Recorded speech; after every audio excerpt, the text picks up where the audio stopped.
Hello, ladies and gentlemen. Welcome back to another episode here on African Confessions. The following story that you're going to be listening to, it was sent to me by one of our admin who gave us this translation. The translation reads like this: Hello, how are you? Can you please post my own story? Is anonymous.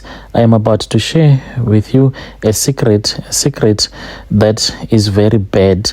Even as for me, I really do not even feel so good as I am sharing this secret with you. I was just once a poor man who came from Zim, and when I came to this country, I thought that I was going to be escaping poverty that had been plaguing my family for generations.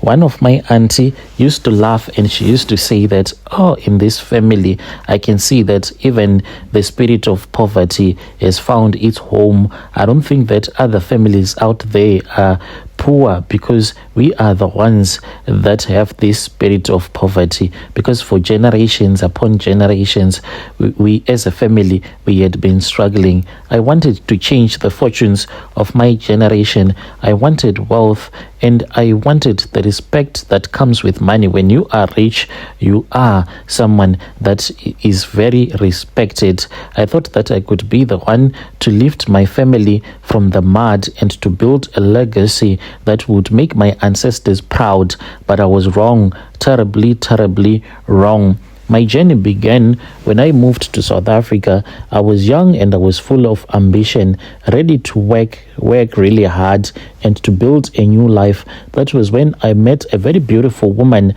Together we have two children, and the first, we then named him Kuda using my own Shona language, my son. And then the second one, we named him Tando, not their real names, my daughter. Her mother was the one who named her after her own language. So they were the pride and my joy, and their laughter used to fill our home with such great warmth, and I was really happy. I loved them deeply, but beneath that love, there was this frustration. No matter how hard I worked, we never seemed to escape.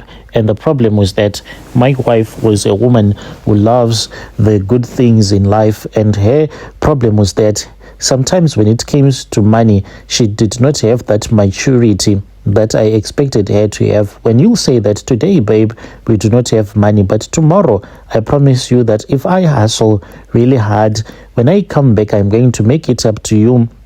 She will get so mad at you. She will start to tell you that she regrets ever marrying a foreign guy. But when you have money, she will be so happy and loving. She pushed me to the edge. One evening, that was when I met up with this other man. This man, he was from my own country. We had gone to the same school, but we had never been close.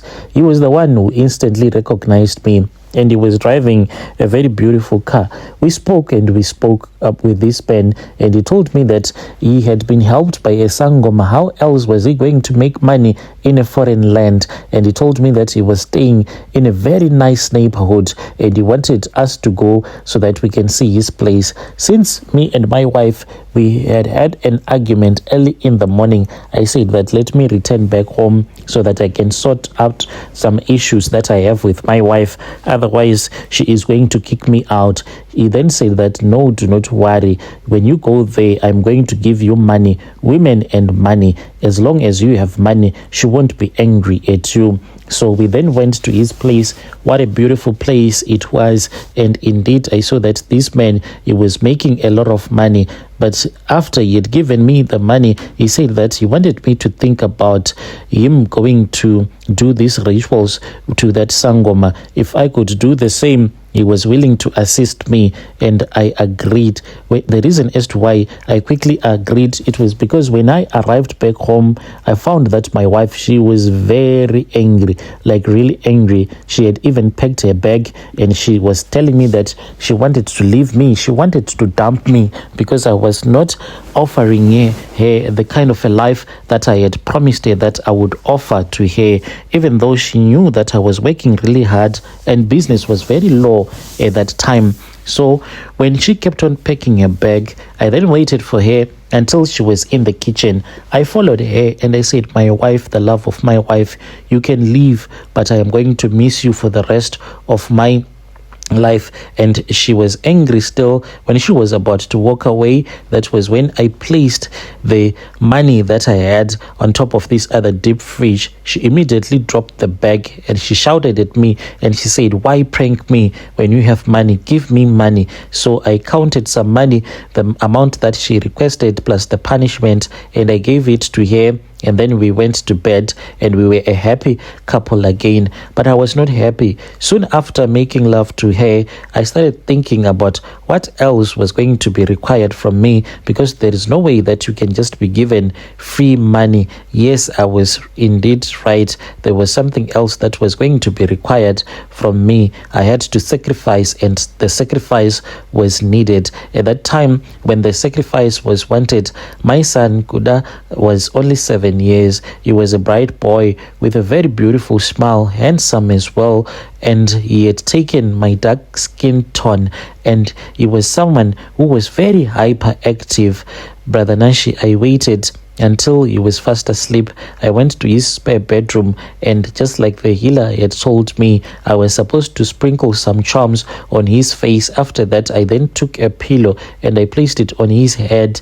But before my son could pass away, I removed it and he was gasping for air. I quickly left the spare bedroom, for this was what the healer had told me. The moment that he will be struggling to breathe, that is when the healer will be able to grab his soul, so that we can use the soul in those money making rituals. My son started to get so weak and sick, and I kept on returning back to that sangoma. Each and every time when I would go with my wife to visit our son, I always had a charm that I had in my pocket, so as to make sure that my son will never recover. My son then passed away. When my son passed away, indeed, there were some business opportunities that just came out of nowhere.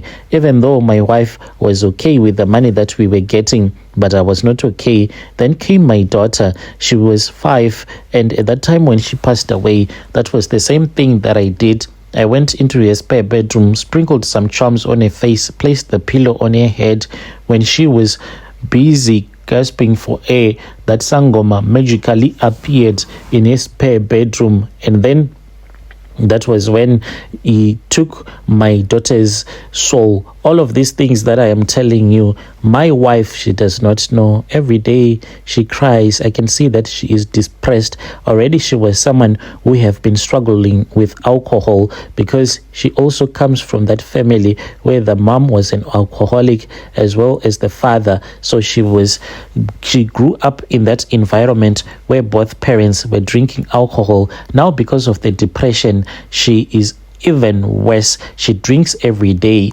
And as for me, I do not even try to stop her, because I know that when she is drunk, she won't think about anything and she won't question me. Dear listeners, right, there was a message that was sent to me by one of our brother, hoping that you were able to understand that confession. Strange things indeed, they do happen in this world. Yo.